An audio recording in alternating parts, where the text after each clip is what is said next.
dystopian Japan where all the citizens' brains are monitored and tracked by the government. Will the people be set free of this tyranny? Let's find out, as today on Anime Recaps, we'll be covering the first 4 episodes of the series, Psycho-Pass. At the start of the episode, Shinya Kogami, a latent criminal, battles a helmeted opponent in the upper story of a dark tower. The opponent crashes out of the window when Kogami shoots him. We're then introduced to Shogo Makishima, a tall, lean guy who congratulates Kogami for his victory, despite the wounds. The scene then jumps to a girl named Akane Tsunemori, running towards the Public Safety Bureau in the pouring rain. It's Akane's first day at her police job, and she electronically identifies herself as an inspector, hurrying inside the Crime Investigation Department to meet her division supervisor, Inspector Nobachika Ginoza. Ginoza informs Akane that they're short-staffed, so he cannot treat her like a newbie. He then briefs her first mission, to hunt down a man named Nobuo Okura, who has run away without undergoing therapy for his high Psycho-Pass reading. Psycho-Pass is a scanner-like instrument that scans the crime coefficient of a person. If the reading exceeds 100 crime coefficient, then that person must be held by the police. Okura, a latent criminal possibly using incompatible drugs, has abducted a passerby and held her hostage. While Ginoza urges Akane to prepare for the mission, a police van appears in front of them. He reveals that the people inside aren't human since their Psycho-Pass readings exceed the accepted societal limit. They are enforcers, who will be Akane's subordinates.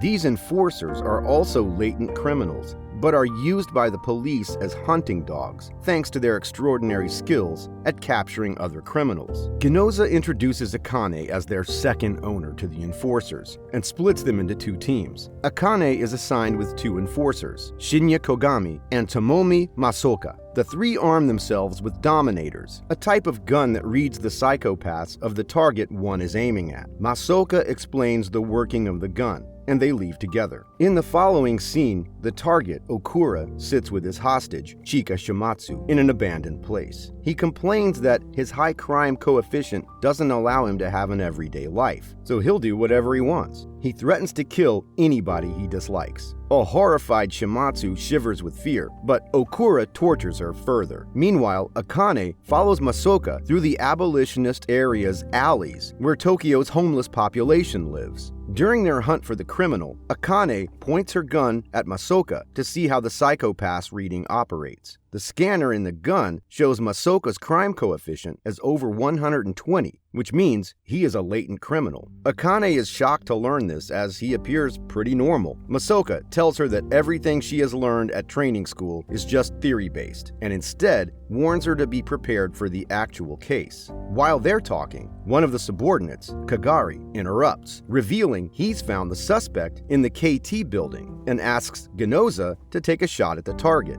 After Ginoza approves, he shoots Okura in the back with the Dominator in paralyzer mode. To everyone's surprise, the paralyzer doesn't work on Okura, and Kagari guesses he's on drugs. This allows Okura to escape through the window along with his hostage. As Masoka and Akane make their way through the elevator, they spot Okura and corner him. Since Okura has a woman as his hostage, he demands they drop their guns. Masoka abides by his orders, pushing his gun towards Okura. But when Okura tries to fire, the gun becomes ineffective. Just then, Kogami appears and shoots Okura in lethal eliminator mode, causing him to explode. Following the gruesome death, the hostage, Shimatsu, cannot stop screaming horrifically. Akane goes to calm her down, but Masoka points his Dominator at the hostage. Since the hostage's crime coefficient can be influenced by their kidnappers, Shimatsu's crime coefficient displays over 100. She screams and falls down the stairs as Akane tries to stop Masoka. Meanwhile, Kogami follows the hostage and points his Dominator in lethal eliminator mode. Akane instructs him to spare the hostage as she's just a victim of crime, not a criminal. Since Kogami seems determined, Akane shoots him in paralyzer mode, preventing the hostage's death. Unfortunately, Ginoza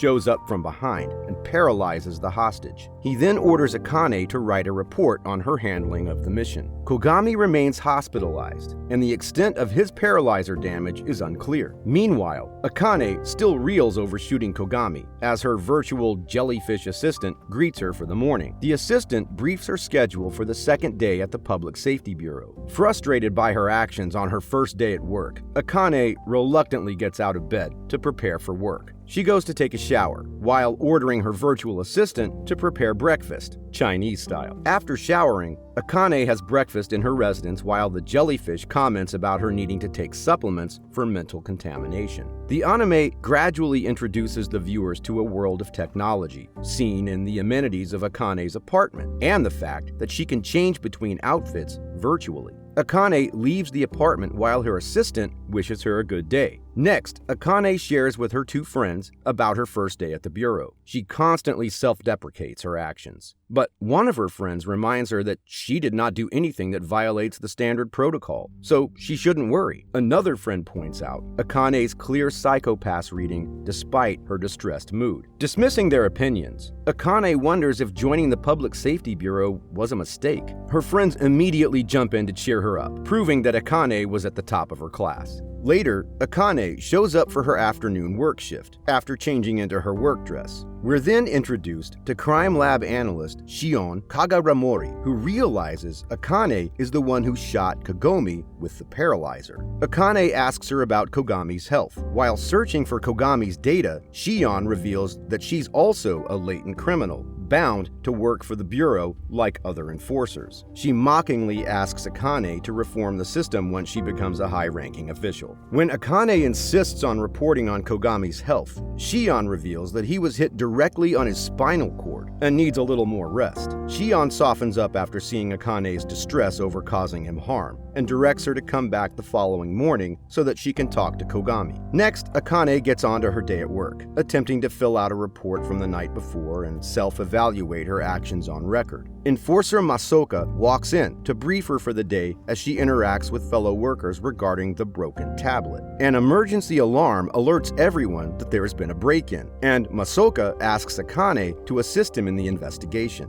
They head to a mall to find the perpetrator raising the area's overall stress level. As they disguise themselves in holosuits, Masoka spots a guy hiding behind a column. The two then approach him, only to discover that he is a latent criminal. The guy is then taken into custody. Later that evening, Kagari joins Akane while having her dinner. He's curious to find out why Akane took such a risky job. Akane notes that he thinks she's not fit for the job. She reveals she had gotten a top ranking in all 13 ministries and 6 companies, but she decided to choose the Public Safety Bureau as she thought she was meant for the role of inspector and that she might be able to understand what her purpose in the universe is. But Kagari believes that the system pegs most people and they get into jobs it puts them into. He goes on to reveal that he was considered a risk and a potential criminal at age 5. Bummed out and schooled by Kagari, Akane finally visits Kogami, who is still stuck in the hospital as the Dominator's paralyzing effects are still not wearing off. She apologizes for his condition, but Kogami flips her expectation of their reunion as he suggests that she did the right thing instead. Kogami applauds her for choosing justice before duty and being an accountable detective. Akane finally thanks her colleague and leaves the place to submit her report to Ginoza. In the following scene, Kagami works out in his basement before pouring some water on himself. He lights a cigarette while perusing through his vision board. The show then jumps to Ginoza as he briefs another mission to Akane. They drive up to investigate the case of Daisuke Shioma, a worker of the Hachioji drone factory that died while servicing a drone. Upon arrival at the factory, manager Kurado Goda shows them around the building. He reveals that the factory is totally offline, disconnected not just from the internet, but even Ethernet for fear of hacking. He then shows the inspectors and enforcers the footage of the dead man, who seemed alive when the drone ripped him piece by piece. The manager swears that dismembering is an accident and provides Ginoza file assessments and periodic checkups to further claim his statement of safety protocols in the factory. Meanwhile, Kagari and Masoka explain to Akane that the factory is under the direct control of the Ministry of Economy, so it can take much time to shut down the factory and conduct thorough Dominator checks. This would affect production,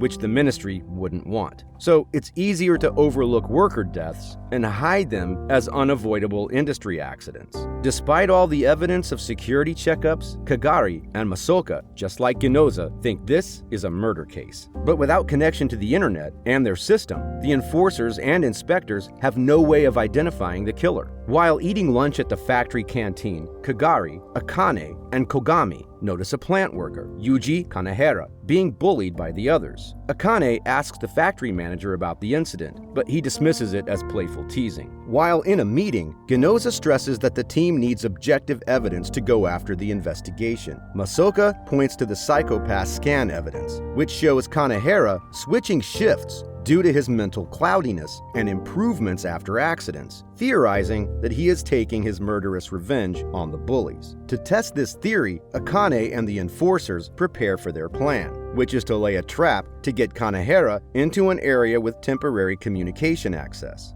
Akane assists Kogami in reaching Kanehara, who is eating his meal in a bathroom stall. Kagami plays tough to push the man to his brink. He teases out how Kanehara really reacts to resentment and violence. He then calls out Kanehara, a serial murderer with a cloudy psychopath. It turns out that Kagami's trigger plan worked right on course, and we can see Kanehara trying to attack Kagami and Akane with his drone. He chases the two throughout the building, but fortunately, other enforcers arrive for backup. Kogami receives a dominator through his friend's help, paralyzes Kahara, and destroys the murderous drones just in time. In the next scene, Akane speaks with a talisman in a virtual world. She asks ambiguously if she can trust a colleague, referring to Kogami, as his behavior is pretty erratic at times, yet other times makes a lot of sense. The talisman tells her to look past her assumptions and accept her friend's true character, if she wants an honest answer. The show then skips to Tomomi Masoka painting tulips with Akane watching him. She complains that she can't understand Kogami, to which Masoka advises her to see things the way Kogami does and think as he does. Their conversation is interrupted by a call from Ginoza, and Akane leaves for work. At their unit, Ginoza briefs a case that involves a man named Kimihiko Hayama, who has been missing for the last 2 weeks. They utilize a holo to look through Hayama's apartment as it was 2 weeks earlier. The team discovers that the sofa has been rearranged, and when they move it, they find a scratch on the floor and adhesive tape remains. Kagami theorizes that the victim might have been attacked, dismembered, and flushed down the toilet, explaining the clogging of the sewers. Meanwhile, Kagari hacks into Hayama's computer and learns that the victim was a famous avatar, Talisman, a fact that surprises Akane, who reveals that she talked with the avatar for the first time just that morning. The team then reports to the crime lab drones to analyze the situation. Shion Karanamori informs that her drones have found Hayama's dismembered body in the sewer pipes, but points out that his avatar, Talisman, is still operating online. Ginoza then proposes they contact Talisman directly by going online as avatars. In Hayama's virtual world, Commufield, Ginoza and Akane enter as different avatars to learn about the Talisman using Hayama's online identity. They spot the Talisman, who leaves his own commu field to enter another avatar's field, Spooky Boogie. The inspectors follow Spooky Boogie and wonder if the avatars have any connection to each other. Then Akane disappears and finds herself in Spooky Boogie's private chat room. Spooky Boogie wonders what Akane is doing in her commu field. Akane then asks her about the Talisman. Spooky Boogie reveals that Talisman's behavior was erratic 2 months ago, but he did bounce back to his mellow and cheerful self. Akane says she thinks Talisman's operator is a poser, and Spooky Boogie decides to help with the investigation as an old school friend of Akane. Spooky Boogie returns to her forum and invites everyone to attend a real-life cosplay event at Club Exoset, where she and Talisman will compete for the top spot. Back in real life, Akane reports to Ginoza about the event and says that the participants remain anonymous due to their hollow cosplay. At the club, the detectives are set to look out for the Talisman, hoping to expose his real identity.